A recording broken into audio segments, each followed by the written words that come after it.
4 గంటల్లో ఎలాంటి నొప్పి లేకుండా hair transplantation Keha skin and hair clinic. నమస్కారం. కార్తీక పురాణం 27వ రోజు పారాయణలోకి వచ్చాం. జనక మహారాజుకి మహర్షి ఇట్లా తెలియజేస్తున్నారు. కార్తీక వ్రతాలలో కేదారేశ్వర వ్రతం పుణ్యప్రదమైంది. అయితే ఈ కేదారేశ్వర వ్రతం మనకి పారాయణలో చివరికి వస్తోంది, కానీ కేదారేశ్వర వ్రతాన్ని ముందు కాలాల్లోనే చేసేస్తారు. చాలామంది మొదటి సోమవారము, రెండో సోమవారము, పౌర్ణమి నాడు పౌర్ణమి వ్రతంలాగా కూడా చేసుకుంటారు. చివరి వరకు ఎందుకు చెప్తారంటే ఆఖరి రోజుల్లో విన్నా కూడా, 27వ రోజు విన్నా కూడా 28వ రోజైనా చేసుకుంటారని. ముందు నోములు ఉన్న వాళ్ళంతా చేసుకుంటారు. ఇప్పుడు కనుక ఏదో ఒక ఉద్దీపన కలుగుతుంది మనకి, ఇది చేసుకుందాము, ఏదైనా మంచిది చేసుకుందాము, కబుక్కుని పూజ చేసుకుందాము అని అనిపించే వాళ్ళ కోసమని ఇది చివరిలోకి చెప్తారనమాట. అయితే ఈ కేదారేశ్వర వ్రతం పుణ్యప్రదమైనది, పరమేశ్వరునికి అత్యంత ప్రీతిదాయకమైన వ్రతం.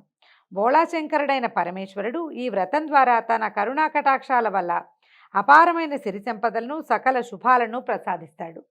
స్వామిని ఆరాధించి మనసులో గల కోరికలను ఆయనకి నివేదిస్తే తప్పక నెరవేరుతాయట. అయితే పార్వతీదేవి ఈ వ్రతాన్ని ఆచరించడం వల్లే శివుని శరీరంలో సగభాగాన్ని పొంది అర్ధనారీశ్వరి అయ్యిందట. అయితే తొలుత కాలంలో శివపార్వతులు అర్ధనారీశ్వర స్వరూపంలో మనకి ఎప్పుడూ కనపడలేదు, అంతకుముందు లేదట. ఈ లేకపోతే ఈ కథ కూడా చాలా వింతగా చెప్తారు. శివపార్వతులు ఇద్దరు కైలాసంలో ఉన్నప్పుడు ఒకసారి ఏమైందట, కైలాసానికి వస్తే సురగరుడ కిన్నెర గణాలు, తుంబురు నారదులు, అంటే నారదుడు మరియు తుంబురుడు, యక్షగంధర్వాదులు, ప్రమథగణాలు అందరూ కలిసి వివాహం చేసుకుని శివపార్వతులు ఇద్దరూ కలిసి వస్తే వాళ్ళకి చాలా హారతులు ఇచ్చి, నీరాజనాలు ఇచ్చి స్వాగతం పలికారట. ఘృతాచి, తిలోత్తమ, ఊర్వశి, రంభ మొదలైనటువంటి అప్సరసలందరూ కూడా చూడచక్కగా నాట్యం చేశారు. నారద తుంబురాదులు అపూర్వమైన గానంతో పరమేశ్వరిని కీర్తించారు. ఇక్కడ పార్వతీదేవి అప్పుడే వివాహం చేసుకొచ్చిందంటే బాలికగానే ఉంది, కన్య, కొత్తగా వివాహమైన అమ్మాయి. ఆమె చూస్తూ ఉంది తన భర్తకి వీళ్ళంతా ఎట్లా నైరాజనాలు పలుకుతున్నారు. సాధారణంగా భర్తలకి గౌరవాలు జరిగితే పక్కనున్న భార్యలకు కూడా ఎంతో కొంత లభిస్తాయి. అయితే అక్కడికి చేరుకున్న వారిలో ఏ ఒక్కరూ పార్వతీదేవికి నమస్కారం చేయలేదట. ఎవ్వరూ పార్వతీదేవికి నమస్కారం చేయలే. అందరూ పరమేశ్వరునే ప్రార్థిస్తున్నారు, ఆయనకే నీరాజనాలు. ఆయనతో పాటు ఆమె పక్కనుంది కాబట్టి ఆమె కూడా కొంచెం హారతులు అందుతున్నాయి అన్నమాట. అందులో ఈ ప్రమథగణాలు చాలా చిత్రంగా నాట్యాలు అవి చేస్తారు. స్వామికి నాట్యం అంటే ఇష్టం. పరమేశ్వరుడికి నాట్యహారతులు అవి ఇవ్వటం కూడా చాలా విశేషమైన సేవగా చెప్తారు. వచ్చిన అప్సరసలందరూ నాట్యాలు చేశారు, తుంబురు నారదులు గానం చేశారు. భృంగిరిట్టుడని ఒక ప్రమథగణాల్లో ఒకడు, నంది, శృంగి, భృంగి ఇలా పేర్లు చెప్తారు. ఈ భృంగి అపూర్వమైన రీతిలో నాట్యం చేశాడట. ఆ నాట్యం చేసేటప్పుడు ఆ హారతిస్తూ స్వామి చుట్టూతానే, శివుడి పరమేశ్వరుడి చుట్టూతానే హారతిస్తూ తిరిగాడట. తిరిగేసరికల్లా ఉన్న వాళ్ళంతా ఆనంద పరవశులైపోయారు. అది నీరాజనపు వెలుగులో పరమేశ్వరుడి మహాద్భుత దైవ సౌందర్యాన్ని చూస్తూ మైమరచిపోయారు అందరూ. అయితే పార్వతీదేవి తనని వదిలి ఈయన ఒక్కడికే హారతిస్తున్నారు అనే సంగతి అప్పుడు స్పష్టంగా తెలుసుకుందట. అంతకుముందు ఇద్దరు పక్కపక్కన ఉన్నప్పుడు హారతిస్తుంటే తను కూడా ఉన్నాననుకుంది. ఎప్పుడైతే ఈ భృంగి కేవలము పరమేశ్వరుడి చుట్టూ తానే నీరాజనాన్ని సమర్పిస్తూ తిరుగుతూ ఉండేసరికల్లా ఆమెకు తెలిసింది. అయితే అక్కడ ఉన్న వాళ్ళంతా ఆనంద పరవశులయ్యారు. పరమేశ్వరుడు లేచి వచ్చి నాట్యం చేసి మోకరించి ఉన్నటువంటి భృంగిని ప్రత్యేకంగా వెన్నుతట్టి మరీ మెచ్చుకున్నాడట. మెచ్చుకుంటే మొత్తం ఉన్న సమూహం అంతా కూడా, ప్రమథగణాలు, దైవగణాలు అందరూ కూడా నిలబడి ఉన్న పరమేశ్వరుడికి సాష్టాంగంగా ప్రణామాలు చేశారు, నమస్కారాలు చేశారు. పార్వతీదేవి వెనకాలుండిపోయింది, పరమేశ్వరుడు ముందుకు వెళ్ళాడు. ఆయన ఒకడికే వాళ్ళందరూ నమస్కరించారు. తనని ఒక్కదానిని వెలివేసినట్టుగా వదిలిపెట్టేయటం, అంతా శివుడి చుట్టూ తానే చేరటము పార్వతీదేవి మనసుకి చాలా కష్టం కలిగించిందట. ఏమిటి, ఈయన ఒక్కడికే దండం పెట్టినారు, నేను ఈయన భార్యని కదా అనిపించింది అనమాట. ఇది మనకు సహజంగా, లోక సహజంగా ఉండేది. ఇది దైవ సంబంధమైన వ్యవహారంగా ఎందుకు చెప్తున్నారంటే మనం ఎట్లా చేయకూడదో చెప్పడం కోసం అన్నమాట ఇది. అయితే ఇది అసలు దీనికి అంతటికి కారణం ఏమిటి, వీళ్ళు అప్పుడు పరమేశ్వరుని ఏకాంతంలో ఆవిడ అడిగిందట, స్వామి అందరూ నిన్ను నమస్కరిస్తారు, నేను కూడా నీకు నమస్కరిస్తాను, కానీ నన్నెందుకు వీళ్ళు వదిలిపెట్టేశారు, నాకెందుకు నమస్కారాలు నీలాగా ఎందుకు లభించలేదు అని అడిగితే, పరమార్థాన్ని ఆశించే భక్తులకు నీ వల్ల ఏమీ ప్రయోజనం లేదని ఆ విధంగా చేశారు. వీళ్ళంతా ముక్తిని కోరుకునేవాళ్ళు, శివ సాయుధ్యమే కావాలి వాళ్ళకి, అందుకని శివుణ్ణే ప్రార్థిస్తారు. నీ వల్ల వాళ్ళకి వనగూడే ప్రయోజనం ఏమీ లేదు, అంచేత నీకు నమస్కరించట్లేదు, నువ్వు నా భార్యగానే నమస్కరించబడ్డావు కానీ నీకుగా నమస్కారాలు లభించవు అనగానే ఆమె చాలా ఖిన్నురాలైపోయిందట పార్వతి. ఇంత తపస్సు చేసి తల్లి తండ్రిని కాదని గారాల బిడ్డని హిమవంతుడికి నేను అక్కడే ఉండకుండా వీరిని వివాహం చేసుకున్నాను. అపర్ణ ఆఖరికి ఆకులలమలు కూడా తినకుండా ఒట్టిగా వాయుభక్షణ చేసి ఈయన కోసం తపస్సు చేసి నేను ఈయన సాధిస్తే నాకే గొప్పతనము లేకుండా కేవలం భగవంతుడికి మాత్రమే గొప్ప, నేను ఆయన్ని చేరుకున్న నాకెందుకు ఈ గొప్ప లభించలేదు అని ఆవిడ చాలా ఆలోచించిందట. పైగా పరమేశ్వరుడు కూడా ఇల్లాలనైనా ఆలోచించకుండా తన అయోగ్యతను తెలియచేసేసాడు. నీకు యోగ్యత లేదు నమస్కారానికి అన్న వాక్యము ఆమెను చాలా కష్టపెట్టిందట. ఆవిడ ఏం చేసిందట, ఏ విధంగా అయినా ఈ దుస్థితిని తగ్గించుకోవాలి, పోగొట్టుకోవాలి. నాతో పాటు ఉన్న పక్కవాడికి నమస్కారం చేసి నాకు నమస్కారం చేయకపోతే లోపల ఎలా ఉంటుంది కష్టం. ఈ కష్టాన్ని తొలగించుకోవాలని ఆవిడ తపస్సు చేయటం ప్రారంభించింది. ఎంతకాలమో ఒంటరిగా తపస్సు చేసినట్ట వివాహమైన తర్వాతే.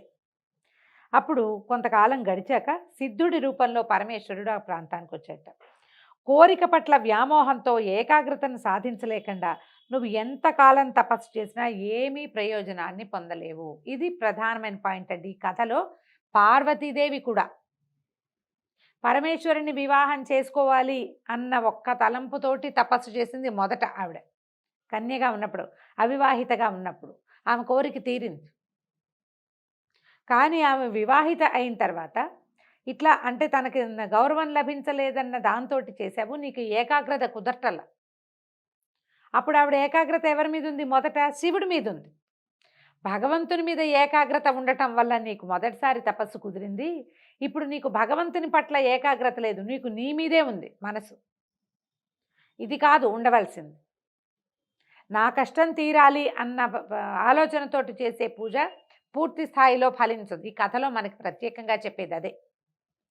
నాకు అది కావాలి, నాకు ఇది కావాలి, నాకు ఇది జరగాలి, నాకు ఈ కష్టం తీరాలి, నాకు అది అయిపోవాలి అన్న తలంపుతో ఉన్నవాడికి భగవంతుని పట్ల ఏకాగ్రత కుదరదు.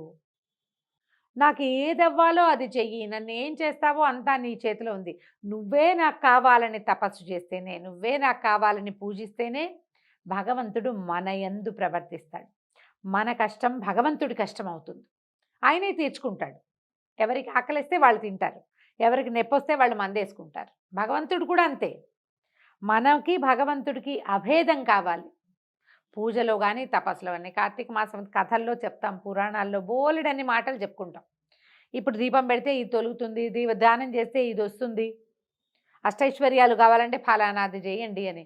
ఫలానాది నీకోసమే చేసుకుంటే ఎట్లా? భగవంతుడి కోసం కదా చేయాలి. ఈ వాక్యాలు సాక్షాత్తు పరమేశ్వరుడే పార్వతీదేవికి ఉపదేశించాడు. ఏం చెప్తున్నాడు? నువ్వు ఎంతకాలం ఇలా తపస్సు చేసినా కుదరదు. కాకపోతే ఇది రేపు కార్తీక మాసం రాబోతుంది. బోళాశంకరుడైన ఈశ్వరుడు కేదారేశ్వరుడు అన్న పేరుతో భక్తులని ఉద్ధరిస్తాడు. దానినే కేదారేశ్వర వ్రతము అంటారు. ఈ వ్రతం చేసేవాళ్ళు నిష్ఠతో భక్తితో స్వామిని ఆరాధిస్తూ తమ కోరికను విన్నవించుకుంటే అవి నెరవేరుతాయి, ప్రతిష్ట ప్రగతి కూడా సిద్ధిస్తుందని చెప్పాడట. అంటే పార్వతీదేవిని కరుణించే ఉద్దేశంలో ఇది ప్రజలకి మనకి మేలు చేయడానికి, లోకోపకారం కోసం చేసిందే.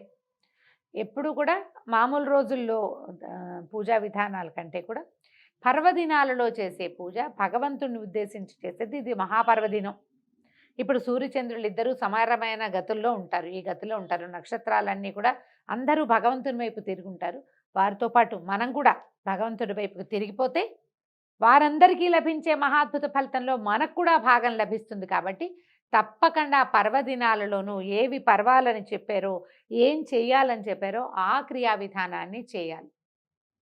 అలానే ఆనతిచ్చాడు. ఇచ్చేసరికల్లా ఈవిడ ఏం చేసిందట, సిద్ధుడు చెప్పిన ప్రకారంగా పార్వతీదేవి తన కోరికను పరమేశ్వరునికి నివేదించుకుంటూ, అంటే నాకు కావాలి అని అడగలేదు, నాకేం కావాలో ఏం చేయాలో అది నువ్వు చెయ్యమన్నది అని నివేదిస్తూ కేదారేశ్వర వ్రతం చేసి పరమేశ్వరునిలో సగం శరీరాన్ని పొంది పరమేశ్వరుని అర్ధాంగి అయింది.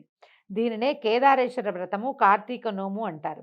ఈ కార్తీక మాసంలో 4 సోమవారాల్లో 4 సోమవారాల్లోనూ 3వ సోమవారము కార్తీక పౌర్ణమి ప్రసిద్ధమైనవి, సిద్ధిప్రదమైనవి అని చెప్తున్నారు. చివరి సోమవారం నాడు కూడా చేసుకోవచ్చని మనకి పెద్దవాళ్ళు, గురువులు, పురోహితులు ఉపదేశిస్తారు. ఆఖరి రోజునైనా సరే, మాస శివరాత్రి రోజునైనా సరే మనం తప్పకుండా ఈ కేదారేశ్వర వ్రతం చేసుకోవచ్చు. భార్యాభర్త ఇద్దరూ కలిసి చేసుకునే పద్ధతి వాళ్ళ ఇళ్లలో ఉంటే దాన్ని కంటిన్యూ చేయొచ్చు. అలా కాని పక్షంలో మనం ఈ కథ విన్నాము. ఇప్పటిదాకా ఏంటంటే కార్తీక మాసంలో ఏం చేస్తాం, కార్తీక దామోదర ప్రీత్యర్థం అని విష్ణు ప్రీతి కొరకు శివారాధన చేస్తాం. ఈ కేదారేశ్వర వ్రతం మాత్రం కేవలము శివుని అనుగ్రహాన్ని పొందటం కోసమే కేదారేశ్వర వ్రతం అహంకరించి అని సంకల్పం చెప్పుకుని కేదారేశ్వర వ్రత కల్పం అన్ని పుస్తకాల్లోనూ దొరుకుతుంది. ఏదైనా ఒక పుస్తకం సంపాదించి మనం 27వ రోజు వింటున్నాం. ఇంకా 28, 29, 33 రోజులు ఉన్నాయి. 30వ రోజు అమావాస్య కాబట్టి సాధారణంగా క్రియలు ఏమీ చేయలేకపోతాం. పైగా ఈ సంవత్సరం 29వ రోజుకే మనకి కార్తీక మాసం పూర్తయిపోతుంది. ఇంచుమించుగా ప్రతి సంవత్సరము ఇలాగే అవుతుంది, తిథులు తొందరపడతాయి కాబట్టి. ఇంకా 2 రోజులు, ఈ 2 రోజుల్లో అయినా సరే పెద్ద విశేషంగా ఏమిటో చాలా కావాలని ఏమనుకోవద్దు. తేలికపాటి పూజా విధానంగా సంకల్పం చెప్పుకుని మనం శివ పూజ చేసుకోవచ్చు. దానికోసమని చివరి భాగాల్లోనే ఇది చెప్పబడింది అనమాట. సాధారణంగా కార్తీకంలో ఒక చిన్న చిన్న విధులు చెప్తారు, ఫలానావి తినచ్చు, ఫలానావి తినకూడదు అని. ఇప్పటిదాకా పాటించలేకపోయినా కూడా ఈ చివరి రోజుల్లో అయినా సరే మనం ఇది పాటించవచ్చు. కొన్ని విధి నిషేధాలు చెప్తారు. ఇంగువ, ఉల్లిపాయలు, వెల్లుల్లిపాయలు, ముల్లంగి, దుంపలు, గుమ్మడికాయలు, శనగ, పెసర, అలసందలు, నువ్వులు నిషిద్ధం, తినకూడదు. వీటిని మానేస్తే చివరి 2 రోజులు మానేసినా సరే మీకు ఫలితం లభిస్తుంది. తర్వాత మాంసాహారం నిషిద్ధం, చివరి 2 రోజులైనా. ఇట్లు నిషిద్ధమైన వస్తువులు తింటే 7 జన్మాల దరిద్రం సంప్రాప్తిస్తుందని శాస్త్రవచనం. మరి ఇప్పటిదాకా తినేసామండి, ఈ 2 రోజుల్లో మనం మానేస్తే మాత్రం ఏమొస్తుంది అంటే మంచి పని ఒకసారి చేసినా సరే, ఒకసారి చేసినా కూడా ఫలితం ఇస్తుంది. ఇది కార్తీకం కాబట్టి ఇప్పుడే విన్నాము, ఇవాళే తెలుసుకున్నాము కాబట్టి మానేద్దాం అని భావించినా ఆల్రెడీ వింటూ ఉన్నవాళ్ళు కూడా ఇతరులకు ఎవరికైనా ఇదిగో ఇలా ప్రత్యేకంగా చెప్పారు, చివరి 2-3 రోజులైనా మానేస్తే కూడా మంచిదేట అని చెప్పి చేయించగలిగితే మంచిది. దేవాలయ దర్శనం తప్పనిసరిగా చేయవలసిన విధి కార్తీకంలో. చివరి 3 రోజుల్లో ఏ రోజు కుదిరితే, ఏ పూట కుదిరితే ఆ పూటైనా, అమావాస్య నాడు కూడా దర్శనం చేసుకోవచ్చండి. శివాలయానికి వెళ్ళొచ్చు, విష్ణువాలయానికి వెళ్ళొచ్చు. సమీపంలో ఉన్న ఏ ఆలయంలో అయినా దీపారాధన చేసుకోవచ్చు. దీపదానాన్ని అందరూ స్వీకరించట్లేదని కొంచెం బాధపడుతున్నాం. దేవాలయంలో దీపం పెట్టి వదిలిపెట్టి వచ్చేసినా కూడా ఫలితం లభిస్తుంది. తర్వాత కంచు పాత్రలో భోజనం చేయకూడదు. ఆదివారం ఇంకా రాదనుకుంటా కొబ్బరి, ఉసిరి తినకూడదు. తర్వాత భోజన సమయంలో మౌనంగా ఉండాలి. కార్తీక పురాణం తప్పకుండా వినాలి. చివరి 3 రోజులైనా సరే పురాణాన్ని వినే ప్రయత్నం చేసుకోండి. దీంతో 27వ రోజు పారాయణ పూర్తయిపోయింది. రేపు ఉదయం 28వ రోజు పారాయణలో మళ్ళీ కలుసుకుందాం. నమస్కారం.